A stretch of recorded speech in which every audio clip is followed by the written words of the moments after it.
Olá, colegas Nutris. Eu sou Fabiana Quiriri, moro na aldeia Araçás, no município de Banzaê, precisamente no interior da Bahia, na região semiárido baiano. Eu sou nutricionista indígena, eu pertenço ao povo Quiriri. Atualmente realizo atendimentos clínicos online e presencial. E nesse mês de abril é um mês para refletir sobre os desafios enfrentados por nós, povos indígenas, que lutamos pela garantia das políticas públicas, pelo direito às terras, a preservação das matas e dos nossos recursos naturais que são ameaçados constantemente. Não podemos falar de uma alimentação saudável quando muitos povos não têm moradia, né? E terra para plantar e colher seus alimentos. Então, é uma realidade de vários povos indígenas da Bahia, assim também como do Brasil. A garantia do direito humano à alimentação e à nutrição adequada, ela só é possível quando um conjunto de condições, né, socioambientais, institucionais, forem aplicadas e fortalecidas para aquelas políticas que já existem, né? E começando também pela demarcação das terras indígenas, que no Brasil e na Bahia, a gente vê muitos povos que não têm suas terras para plantar, para se alimentar, para, para praticar suas culturas, seus rituais. Então, isso é uma realidade que a gente vive no Brasil. Aos caros colegas, né, da nossa profissão, é importante ter um olhar diferenciado em relação à abordagem, né, no processo do acompanhamento dos pacientes, e entender o contexto cultural que esse mesmo se encontra. Como, por exemplo, a cultura, existem diversas culturas dentro de vários povos. Então, não padronizar a cultura indígena como uma só cultura. Não existe isso. Cada povo tem sua cultura, tem seus costumes, tem o seu modo de organização, tem a sua cultura alimentar, né? Tudo isso deve se considerar onde esse indivíduo, essa população está inserida, certo? Compreender também o indivíduo, né, em relação à alimentação, no seu convívio natural, e isso vai de cada povo, certo? Então, é buscar respeitar, valorizar, preservar a cultura indígena. Tudo isso é um conjunto de coisas que, na tradição, vai diferenciar, né? E isso vai conforme cada povo.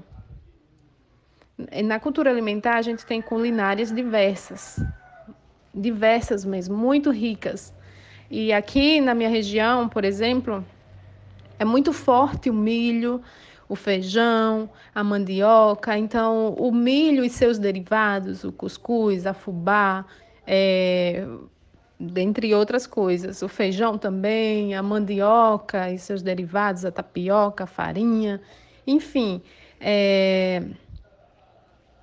E temos também a hortaliça, pouco consumo de hortaliça, falando aqui especificamente do meu povo, mas em outros povos, por exemplo, é muito baixo o consumo de hortaliças. Já aqui já tem muito, principalmente agora com a criação do PAA, do governo, que é o Programa de Aquisição de Alimentos, e foi implementado, né, voltado aqui para, aplicado mesmo, para girar a economia do PAA somente no território indígena. Então, temos aí umas 30 famílias, se não me engano, inseridas no PAA, em que eles produzem aqui mesmo no território e distribuem esses alimentos aqui mesmo no território entre as famílias, certo? Aí tem a participação da CESAI, da educação e outros setores, né?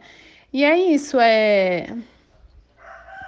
são culturas alimentares diferente mesmo, que a gente tem que considerar. Nós temos também as proteínas animal, tatu, peba, teiu, os pássaros, as tanajuras também, que é muito forte, né, quando é época, e algumas consumidas dentro do território e outras compradas nas cidades vizinhas. Alguns povos têm o costume de caças, de pescas, de pinturas, né, diferentes, os trabalhos comunitários, a organização, os rituais, os banhos de ervas, tudo isso está no conjunto de particularidade de cada povo.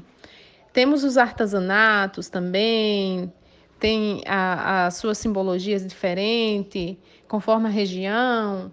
Temos a cerâmica, cestos de cipó, as redes, os cocares. Todo o material é regional, ou seja, é específico da região daquele povo. Aqui no meu povo, Quiriri, é muito forte a palha da pindoba, né?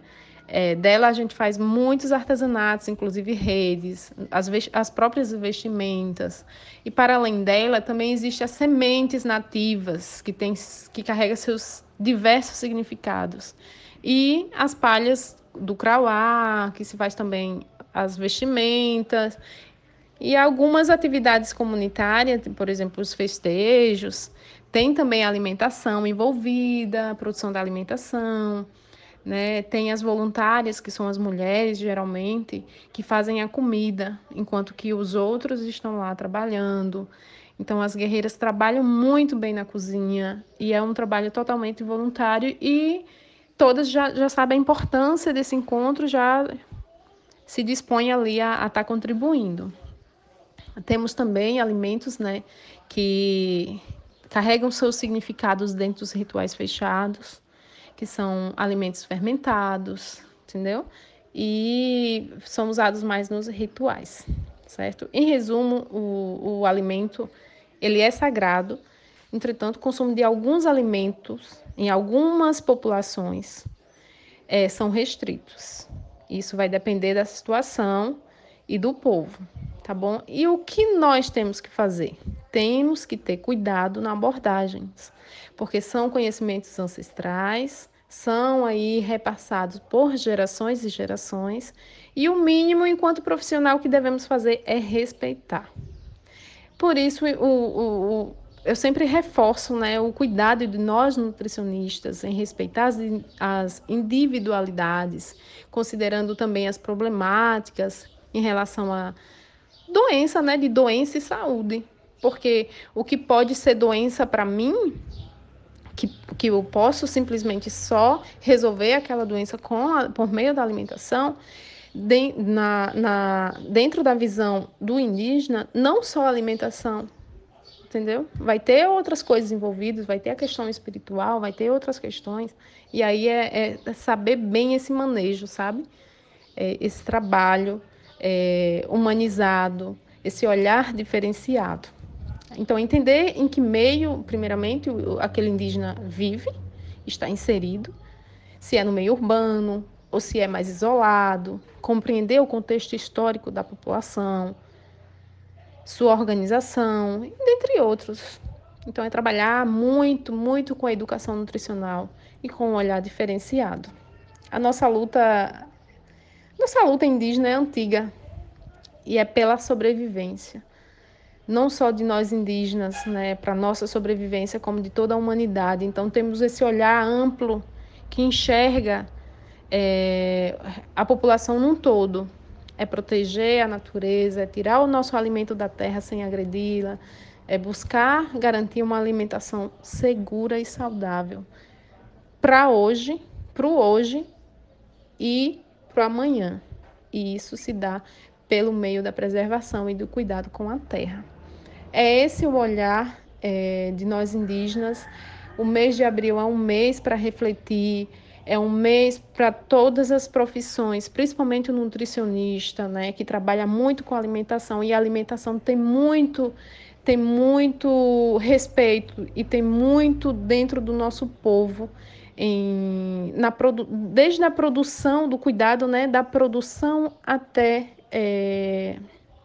a colheita e o consumo na mesa. Então tem todo esse respeito e o nutricionista tem que ter um olhar humanizado, diferenciado, um olhar de cuidado e de amor para poder receber essa população, esse paciente e começar a tratar